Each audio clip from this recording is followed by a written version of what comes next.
Xin chao, what's up everybody? All right, I have to make this video again. I don't know when the last time I made it. I've been seeing it a lot. I've been seeing a lot of accidents in the newspapers. I sensibly can't advise you to come here and ride. What's up, brother? How you doing, man?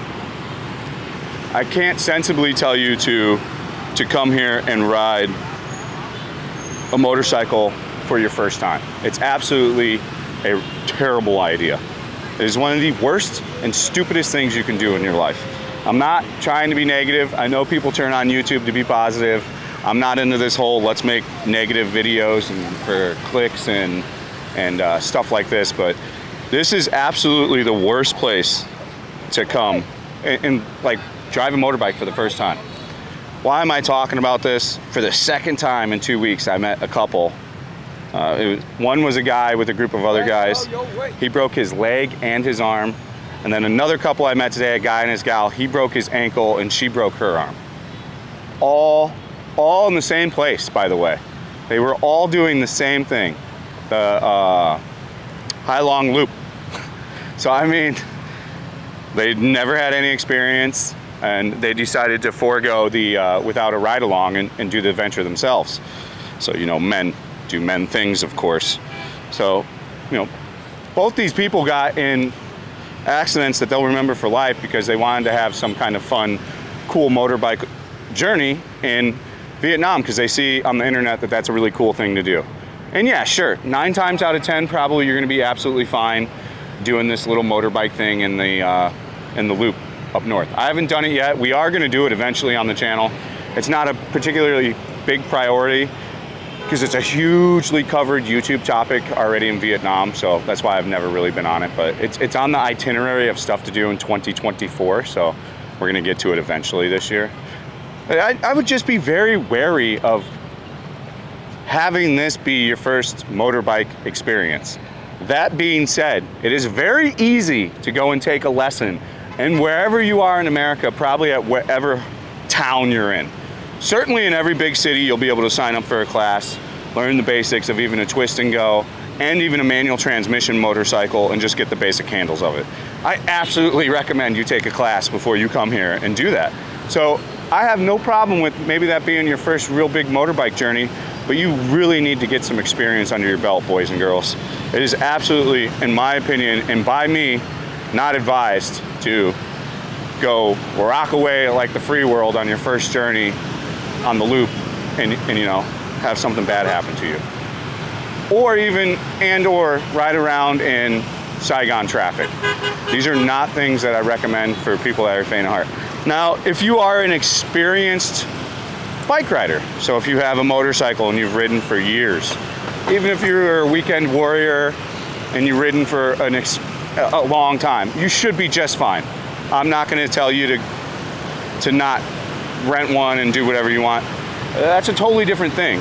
I am literally talking about people with absolutely zero experience on a motorcycle coming to Vietnam and making it their first trip. It is just not advisable for me. I wouldn't feel comfortable about telling you that. Now, don't get shit twisted, boys and girls. Don't get this shit all, pardon my French cuss word coming, fucked up. If you're going to Nha Trang, and in Nha Trang, you want to rent a bike and drive around the city of Nha Trang, absolutely fine. There's zero problem with that. If you're in Da Nang and you want to rent a bike and ride around there and rent a little twist and go, yeah, put a helmet on, drive 20 kilometers an hour. You're probably going to be okay if you fall and get in an accident.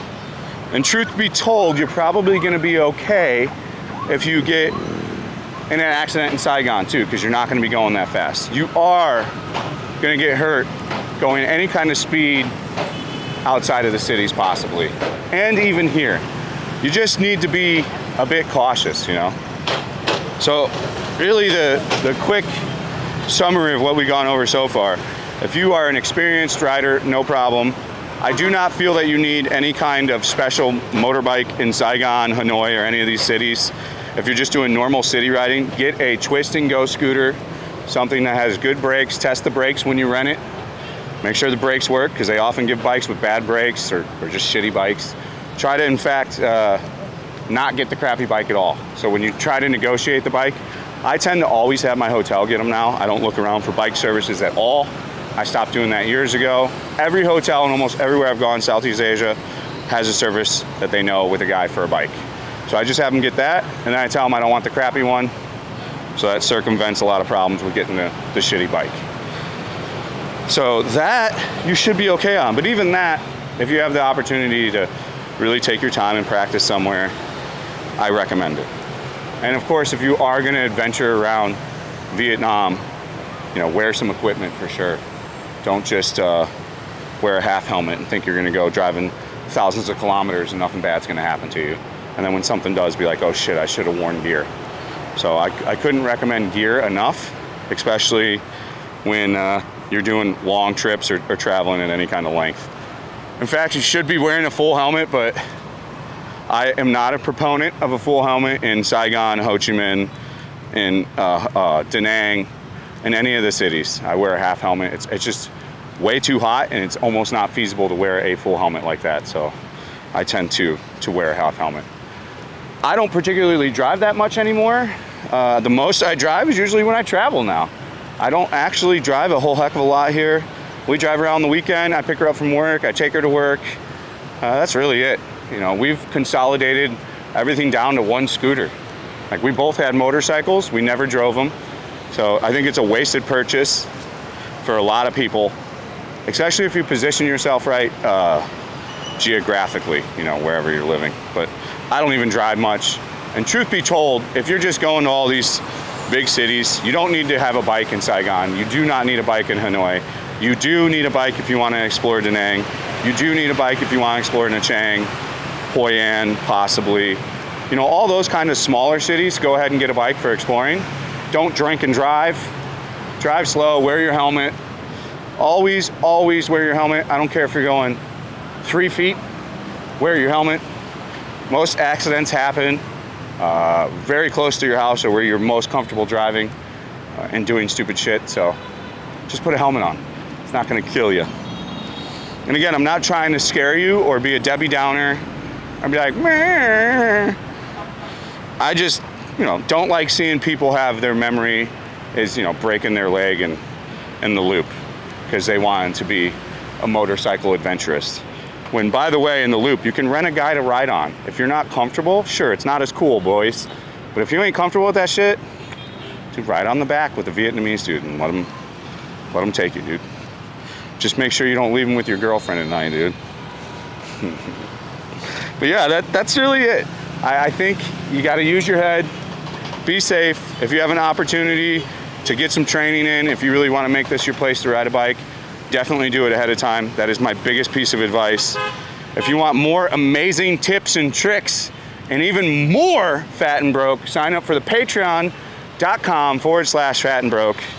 If you wanna see me live stream, go on over to kick.com/fatandbroke. We live stream about 40 hours a week minimum. So a live stream, we put in time like it is a full-time slot that someone would essentially work as a job. So as ever, thank you for watching. Stay frosty. We shall see you on the next one. Peace out.